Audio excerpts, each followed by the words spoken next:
Muchas gracias por su intervención, magistrado Baraybar. Le solicito a la comisión acompañe al magistrado Manuel Baraybar Constantino al salón contiguo. La misma comisión de senadores invitará a pasar a la magistrada Emma Mesa Fonseca, quien ocupa el segundo lugar en la terna para sustituir al ministro Ortiz Mayagoitia.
Buenas tardes. Gracias. Sí, gracias. Sea usted bienvenida, magistrada Mesa. Tiene usted el uso de la palabra hasta por 20 minutos para su exposición.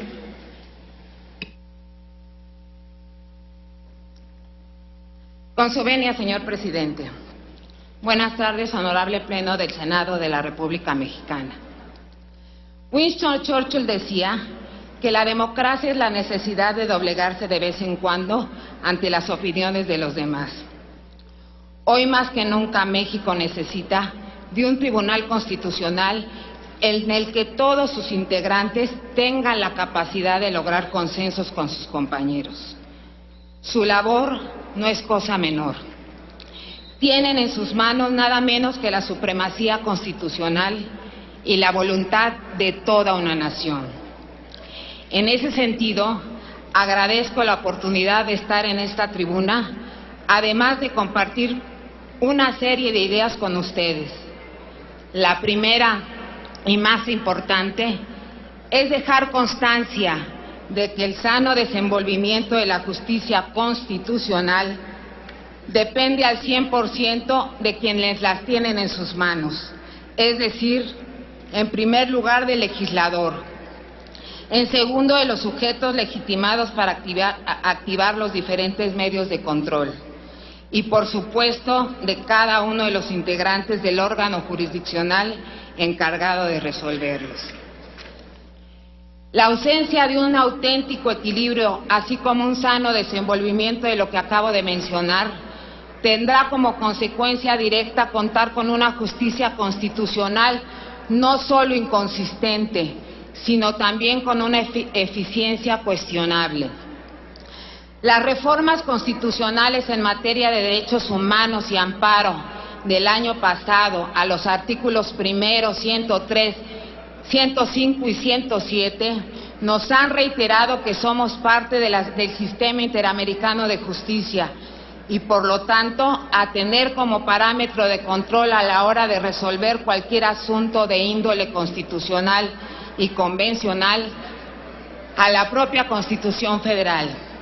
como norma máxima de contraste a la Convención Americana sobre Derechos Humanos, así como la interpretación que de la misma ha creado la Corte Interamericana de Derechos Humanos.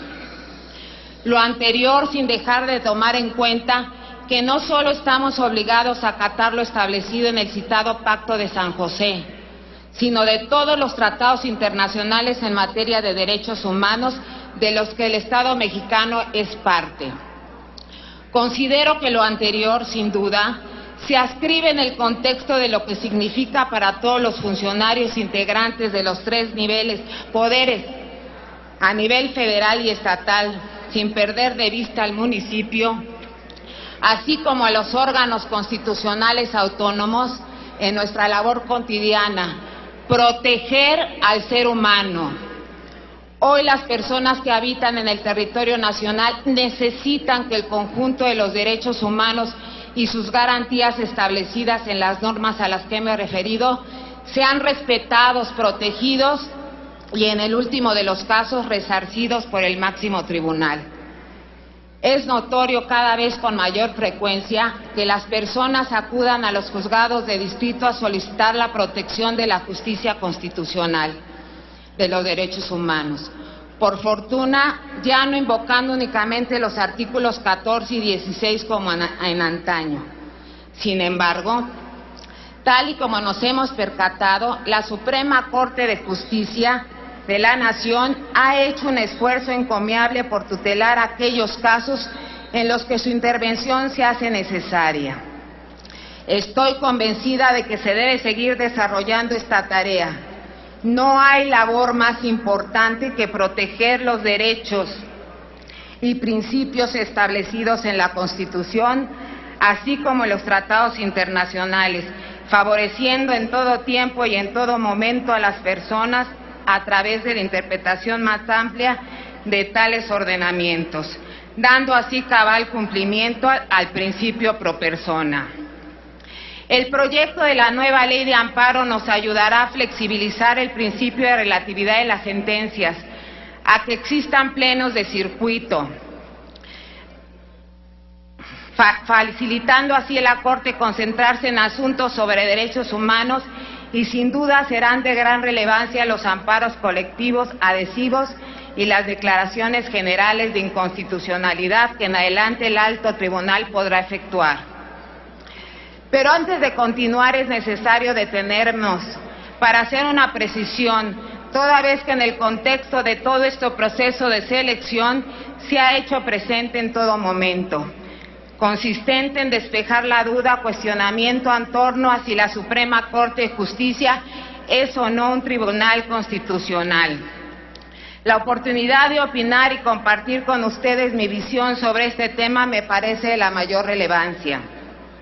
Cuando Hans Kelsen diseñó la arquitectura del Tribunal Constitucional austriaco en 1919 en su obra La garantía jurisdiccional de la Constitución, lo colocó como una jurisdicción fuera del aparato jurisdiccional ordinario e independiente de los tres poderes, exclusivamente encargada de resolver las cuestiones contencioso-constitucionales.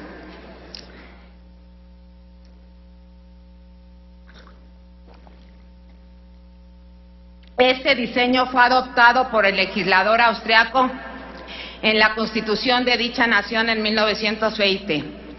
A pesar de que no desconozco que subsiste en el debate académico de las más altas variadas disciplinas una añeja discusión en torno a si existió primero el Tribunal Constitucional checoslovaco o el austriaco. Todo parece indicar que fue el checoslovaco el que fue el primero en encontrar asidero constitucional. Sin embargo, también hay que destacar que no existe pasaje alguno de la obra referida en el que siquiera se vislumbrara que en forma necesaria o obligatoria el legislador o constitucional de otras latitudes tuviese que configurar dicho órgano exactamente de la misma manera que el austriaco checoslovaquio. Por ello, con relativa facilidad, podemos observar en las constituciones federales de múltiples países que el legislador estableció y dotó de las mismas atribuciones contencioso constitucional al Tribunal o Corte Supremo de Justicia, el caso mexicano no es una excepción. En este orden de ideas, la Suprema Corte de Justicia de la Nación, si bien formalmente no se encuentra fuera del aparato jurisdiccional ordinario, es un tribunal constitucional desde la perspectiva material, toda vez que el legislador del mismo rango estableció en 1994 que dicho órgano jurisdiccional fuese el encargado de dirimir las cuestiones propias de lo contencioso constitucional a través de las controversias constitucionales y de las acciones de inconstitucionalidad. Desde una óptica muy personal, al día de hoy nuestra máxima casa de justicia, a partir de 1994, en su dimensión de tribunal constitucional, se encargó de sentar el desarrollo jurisprudencial adjetivo de la ley reglamentaria de la fracción primera y segunda del artículo 105 de la Constitución Política de los Estados Unidos Mexicanos, como era natural. En esta labor se ha enfrentado a dirimir un gran número de controversias constitucionales, labor que ha servido al Estado mexicano para mantener el adecuado equilibrio de las competencias constitucionales que corresponden a cada uno de los niveles de gobierno, además de fungir como árbitro en las competencias y atribuciones de los poderes tanto federales como estatales. Labor que se incrementa día a día. Las estadísticas más recientes del Alto Tribunal así lo revelan. Lo podemos ver reflejados al constatar que los municipios de toda la República ejercitan dicho medio de control asidua y repetidamente, seguidos de los estados y la federación. De la misma manera, los poderes federales y estatales han encontrado a través del mismo mecanismo de control constitucional una vía para despresurizar las más enconadas discusiones políticas sobre las atribuciones constitucionalmente establecidas. Conflictos que en sede política no sería posible resolver. Sin embargo, con criterios constitucionales y convencionales, internacionales, y no con criterios políticos como es propio en sede parlamentaria, la Corte ha logrado presurizar y equilibrar esas discusiones. Sin embargo, esta conflictividad competencial y, como lo he destacado, atribucional, no debe ser motivo de alarma. Por el contrario, ello demuestra el acierto que se tuvo hasta establecer en nuestra norma fundamental las controversias constitucionales, ya que dicha conflictividad, al encontrar una vía de resolución, ha servido para generar estándares mucho más elevados de respeto constitucional competencial y de atribuciones entre niveles de gobierno y poderes. No concibo en el México moderno una Constitución que careciera del control normativo directo de las normas y ahora también en algunos casos de los tratados internacionales que atenten contra lo dispuesto en la propia Constitución Federal.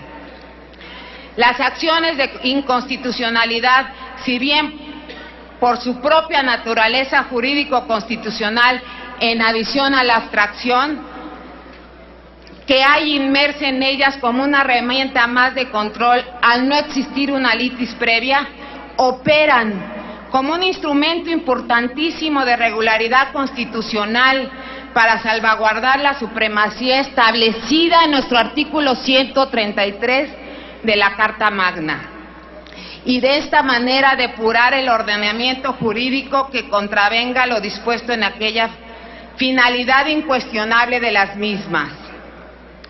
Quiero destacar que desde esta perspectiva las acciones de inconstitucionalidad permiten a la Suprema Corte de Justicia de la Nación tutelar no solo ámbitos competenciales o de atribuciones, sino la protección integral de toda nuestra Constitución. Francamente desconozco qué hubiese ocurrido de no haber sido publicada la Reforma Constitucional de 1996. A la fracción segunda del artículo 105, ya que en adición a los demás órganos y poderes legitimados, permitió a los partidos políticos con registro federal o estatal, a través de sus dirigentes nacionales o estatales, según sea el caso, ejercitar este medio abstracto de control en contra de normas electorales y con ello poder contar con una declaración con efectos generales de las leyes en materia electoral que incurran en vicios de inconstitucionalidad. Considero que esta labor ha sido fundamental para poder tener un México con procesos electorales transparentes y que de existir alguna transgresión a la Constitución Federal con anterioridad a cualquier fase de proceso electoral, nuestro Tribunal Constitucional pueda objetivarlo en armonía con la norma fundamental mediante la emisión de diversas sentencias, entre otras, de interpretación conforme, de reviviscencia de las leyes, exhortativas o apelativas. En particular, estas últimas implican además un amplio diálogo sumamente respetuoso con el legislador, así como una garantía incuestionable del principio de presunción de constitucionalidad de la ley. Es imposible dejar de mencionar que también las acciones de inconstitucionalidad sirven para proteger los derechos humanos de todas las personas y de nuestro país a través del control abstracto de constitucionalidad de las leyes. El máximo tribunal logró construir cuidadosamente la arquitectura de una jurisprudencia más actualizada a nivel mundial en la materia, tan solo por mencionar algunos: derechos indígenas, el derecho a la vida, el derecho de acceso a la información pública gubernamental, el derecho de asociación, el derecho de igualdad entre el hombre y la mujer con una perspectiva de género, la regulación de las telecomunicaciones, así como los derechos que implican las garantías constitucionales del proceso penal, que son máxima imperativa a la luz del nuevo sistema de justicia penal y que hoy más que nunca deben ser debidamente controladas desde la perspectiva constitucional. Soy una persona de convicciones muy firmes sobre el significado de la justicia, el cual no lo desconozco. Puede tener una connotación disímbola para todos los que estamos aquí reunidos y para toda nuestra sociedad en general.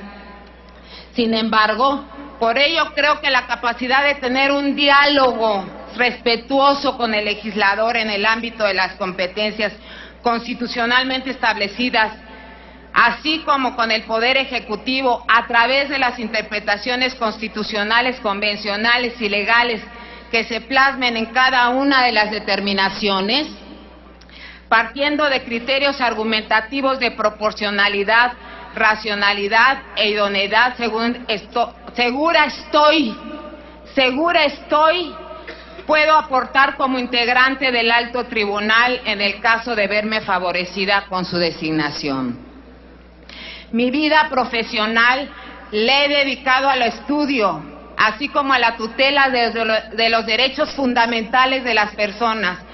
Tal afirmación encuentra sustento a través de las resoluciones que el Poder Judicial me ha permitido emitir. No obstante, las reformas constitucionales y legales de las últimas 2 décadas me obligaron a actualizarme en materia de derechos humanos, en el análisis temático de la Constitución Federal y de los tratados internacionales, del sistema federal y del sistema federal, de las esferas competenciales, de las esferas atribucionales, del control normativo abstracto, de la Constitución, de los medios de control constitucional electoral, de la justicia constitucional local, de la articulación entre la justicia constitucional y de los órganos integrantes del Poder Judicial, integrantes del Poder Judicial de la Federación y la existencia entre la Corte Interamericana de Derechos Humanos y la jurisdicción nacional, destacadamente en los últimos años a través del examen de las sentencias emitidas por la Corte Interamericana de Derechos Humanos. En los casos así denominados por la propia jurisdicción supranacional, Castañeda Guzmán, Rosendo Radilla, Inés Fernández Ortega, Valentina Rosendo Cantú, Cabrera Montiel y muy a mi pesar, el caso Campo Algodonero, que me parece una de las facetas más tristes en la historia de nuestro país. En un foro en el que tuve la oportunidad de participar, una de las asistentes me cuestionó si no me parecía una desgracia el hecho de que una jurisdicción supranacional nos condenara.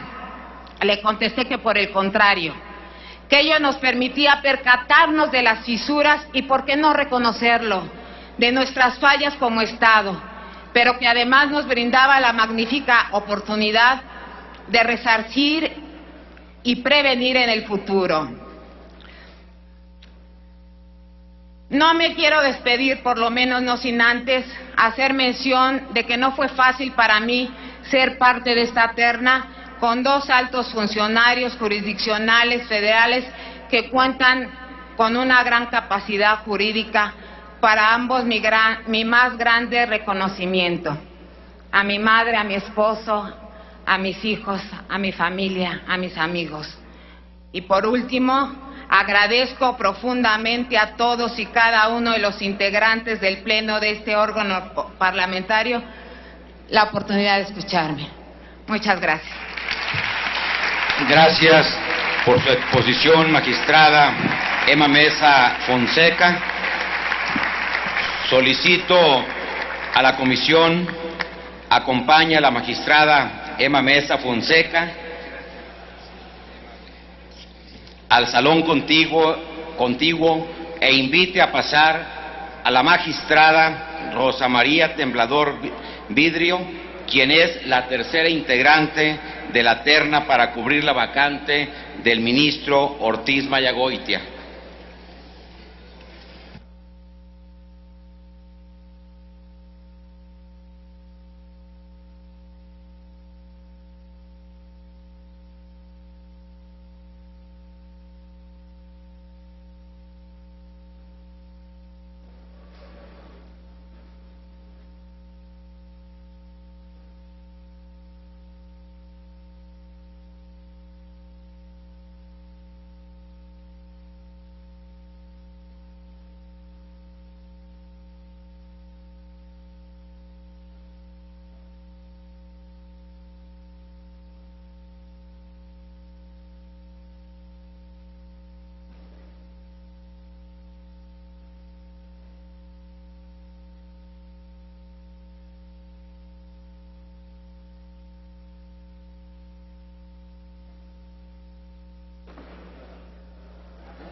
Bienvenida, magistrada Rosa María Temblador Vidrio.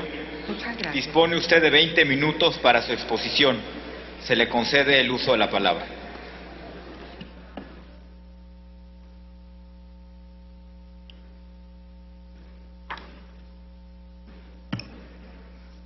Con su venia, señor presidente. Señoras y señores senadores de la República, respetuosamente comparezco ante ustedes en el marco contemplado en el artículo 96 constitucional.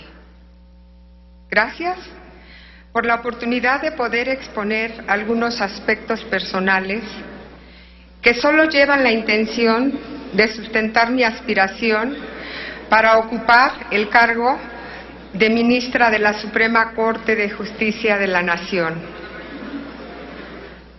Quiero hablar con inteligencia, pero sobre todo con mi corazón. Como lo expresé ante la Comisión de Justicia, me honra y me distingue estar en la integración de una de las ternas y con esos compañeros que me acompañan. No voy a explicar más el quehacer de la Suprema Corte de Justicia de la Nación o del juez constitucional, porque ustedes lo conocen perfectamente y mis compañeros magistralmente acaban de hacer sus exposiciones sobre esos aspectos. Por fortuna para mí, este proceso no es para hacer una campaña política, sino para explicar la idoneidad de mi candidatura.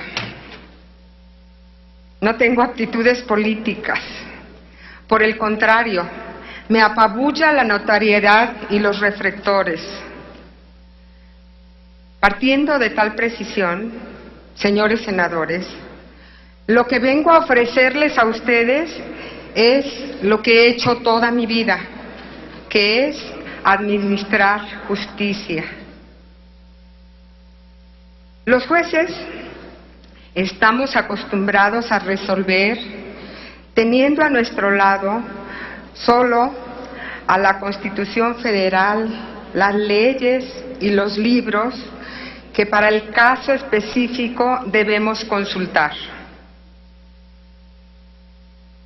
Somos generalmente personas solitarias que estamos en el interior de nuestras oficinas o nuestros estudios en casa. En la integración de los tribunales colegiados, debatimos los asuntos en cuestión, observados por una Cámara. Sin embargo, al centrarnos en la discusión de cada caso, es fácil no prestarle la menor atención. Quiero intentar dibujarles un panorama sobre dónde vengo, qué circunstancias he pasado y por qué estoy aquí ahora. Como aparece en mi currículum, nací en una bella provincia del estado de Jalisco llamada El Grullo, donde estudié la educación primaria y secundaria. Provengo de una familia dedicada a las labores del campo. Cuando cumplí 15 años, mi padre, como regalo de cumpleaños, me dejó acompañarlo a la capital. Esa fue la primera vez que vislumbré la Suprema Corte de Justicia de la Nación. Él me dijo que iría con unos abogados para revisar un asunto del ejido. Me comentó muy entusiasmado que en ese edificio sí se hacía justicia, porque los ministros eran personas muy honorables que se dedicaban a ayudar a los más necesitados. Ese día decidí que yo quería estar ahí para aplicar también la justicia. Quedé huérfana de padre a los 18 años, pero afortunadamente tengo una madre guerrera que solo cursó hasta el 3er grado de primaria, dedicada totalmente a sus hijos y que se partió el alma, como muchas mujeres de este país, trabajando en los Estados Unidos para poder mandar dinero para el sostenimiento de mis hermanos y mío. Ella se ocupó en empleos que le demandaban muchísima actividad física. Tuve la gran oportunidad de estudiar la carrera de Derecho en la Honorable Universidad de Guadalajara. Aunque con muchas restricciones de mi familia, pues hace más de 35 años, las mujeres no entraban dentro del esquema de los abogados. Éramos tan solo 7 mujeres las que integrábamos el grupo. Por fortuna, ahora cada vez hay más mujeres que acceden a los poderes públicos. Me casé con un hombre honesto a cabalidad, con el cual tuve 2 hijos que por suerte heredaron muchas de las virtudes de su padre. Tengo también 2 nietas, Sophie y Elisa. Lamentablemente, quedé viuda desde hace 26 años, pero a raíz de ello, obtuve como regalo 2 hijos más que son parte de mi sangre, hijos de una de mis hermanas. Y desde hace 11 años, llegaron a mi vida otros 2 presentes para mí. Los que quedaron huérfanos de padre y madre al ser víctimas de la inseguridad. Ellos también ahora integran mi familia. Les comparto estos antecedentes personales de mi historia para que tengan conocimiento de que soy alguien que sabe lo que es estar en una posición desfavorable, que reconoce lo que es formar parte de las minorías, alguien que conoce en carne y hueso lo que es vivir precariamente, como la mayoría de los mexicanos, alguien que sabe sobre las dificultades que proporciona el solo hecho de haber sido mujer, alguien que también sabe las dificultades de ser madre soltera, pero alguien que también es muy favorecida. Hay muchas mujeres que no son tan favorecidas como yo, y por ellas hay que luchar. En definitiva, soy alguien que entiende la realidad de los mexicanos. Mi ingreso a los órganos jurisdiccionales fue providencial. Como no conocía a alguien relacionado con la práctica del derecho, fui a pedir la oportunidad con un juez penal del fuero común para que me permitiera entrar a hacer méritos. Ahí aprendí a coser, foliar y entresellar expedientes, motivada siempre por el deseo de aprender y de servir. Trabajé en el Poder Judicial del Estado por más de 1 año.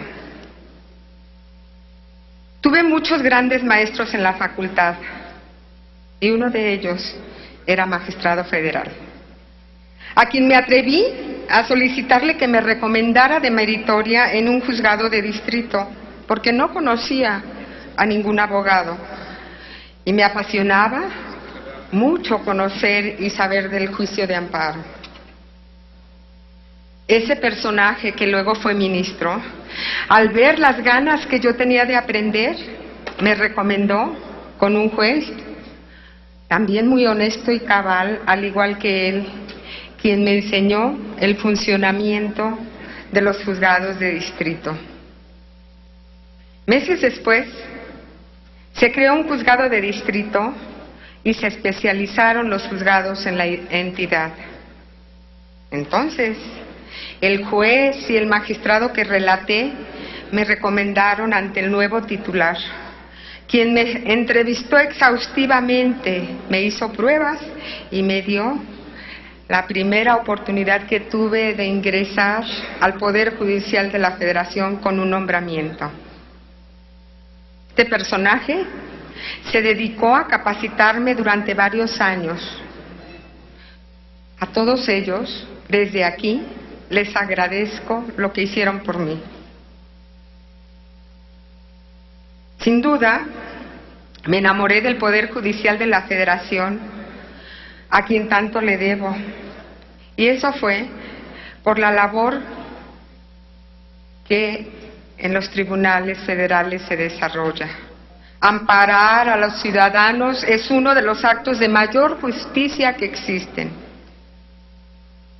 No obstante, decidí salir a litigar para conocer otras formas de aplicar el derecho y poder saber a ciencia cierta cuál era mi vocación. Me dio la oportunidad un abogado que integraba un despacho muy prestigiado. Me tuvo gran paciencia y me enseñó a litigar.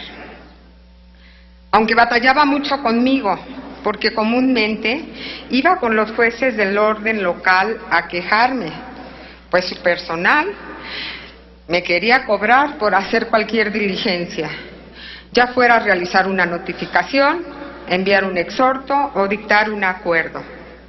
Decían que así se estilaba, porque ellos ganaban poco dinero. Siempre les contesté que debían buscarse otro trabajo, porque su actitud denotaba falta de vocación de servicio. El mismo juez que me había dado el primer nombramiento me hizo el ofrecimiento de que regresara al juzgado. Y desde hace más de 33 años he depositado mi vida al servicio del Poder Judicial de la Federación, en donde he ocupado todos los escaños que establece el escalafón respectivo, en tres estados de la República Mexicana y aquí en el Distrito Federal. Tengo la alta responsabilidad de ser juzgadora desde hace más de 24 años, en que fui nombrada juez de distrito propietaria. Y en unos días más cumpliré 20 años desempeñándome como magistrada de circuito en tribunales colegiados mixtos y especializados en las materias penal y civil. Orgullosamente puedo decir que nunca he tenido rezagos o se ha declarado queja fundada en mi contra, ni se me han hecho recomendaciones con motivo de las inspecciones a mi desempeño por parte del Consejo de la Judicatura Federal. La experiencia en la carrera judicial me ha dado los elementos necesarios para actuar con honestidad, imparcialidad, dedicación, entrega, firmeza y decisión en el quehacer jurisdiccional. También me ha brindado la oportunidad de participar en distintas integraciones de tribunales colegiados, por lo que tengo una perspectiva plural de respeto y tolerancia a planteamientos diferentes a los míos. Sin lugar a dudas, estos elementos fueron los que se conjugaron para poder estar hoy aquí en su presencia, integrando una de las ternas, ya que no tengo relaciones con personas o instituciones políticas, y en el ejercicio de mi carrera me han distinguido la honorabilidad, discreción y autonomía, lo que asegura que mis decisiones se encuentren regidas solamente por el derecho y la justicia. Nuestra sociedad requiere necesariamente de los jueces, que son los que resuelven los conflictos que se producen. Los conocimientos jurídicos son, sin duda, imprescindibles para todo juzgador, pero al afrontar la difícil tarea de dar solución a casos concretos, donde pueden contraponerse los valores fundamentales del ser humano, se requiere de algo más que un cúmulo de conocimientos abstractos. Lo más hermoso de la función judicial, como alguna vez lo dijo el señor ministro en retiro, don Mariano Azuela Huitrón, radica en su interrelación con la realidad cotidiana, fuente de numerosas situaciones no siempre reguladas, por lo que el juez debe ser sensible respecto de las situaciones sociales vigentes. El buen juzgador debe apartarse de los protagonismos, la ignorancia, el individualismo generador del egoísmo, el afán de poder, placer y riqueza. Pero primordialmente debe tener presente que su labor fundamental es la aplicación de la justicia, procurando siempre otorgar las condiciones necesarias para garantizar el correcto orden en la vida de los ciudadanos. Por ello, debe lograr con su actuar que el famoso apotegma de don José María Morelos y Pavón no pase inadvertido, que todo aquel que se queje con justicia tenga un tribunal que lo escuche, lo ampare y lo defienda contra el fuerte y el arbitrario. Esta frase, por cierto, está impresa en la Suprema Corte de Justicia de la Nación y en todos los juzgados y tribunales federales. Es por ello que estoy convencida de que cuando un juez se encuentra en el dilema de emplear la ley o hacer justicia, no debe dudar jamás en aplicar esta última. Señoras y señores senadores, tengan la seguridad de que en caso de ser distinguida con el nombramiento de ministra de la Suprema Corte de Justicia de la Nación, mi trabajo se regirá con los valores y pensamientos que he expresado en esta comparecencia, luchando del lado de la equidad y velando siempre por los más necesitados. Mi único afán es servir. Mi compromiso es con mi patria y mi única atadura es con la justicia. Señores y señoras senadoras, es cierto que nuestro país necesita, entre otras muchas cosas, empleos, seguridad, educación y mayor tecnología para competir con el mundo. Pero lo que más necesita es la paz, la que solo se logra a través de la justicia. Muchas gracias por su atención.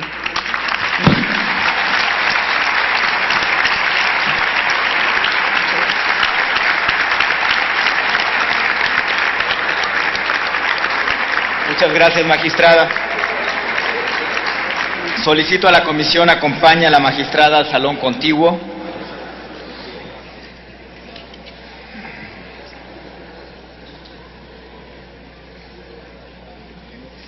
Una vez concluidas las exposiciones de las dos ternas y conforme al punto 6º del acuerdo aprobado para normar el procedimiento de esta elección, se declara un receso de 15 minutos.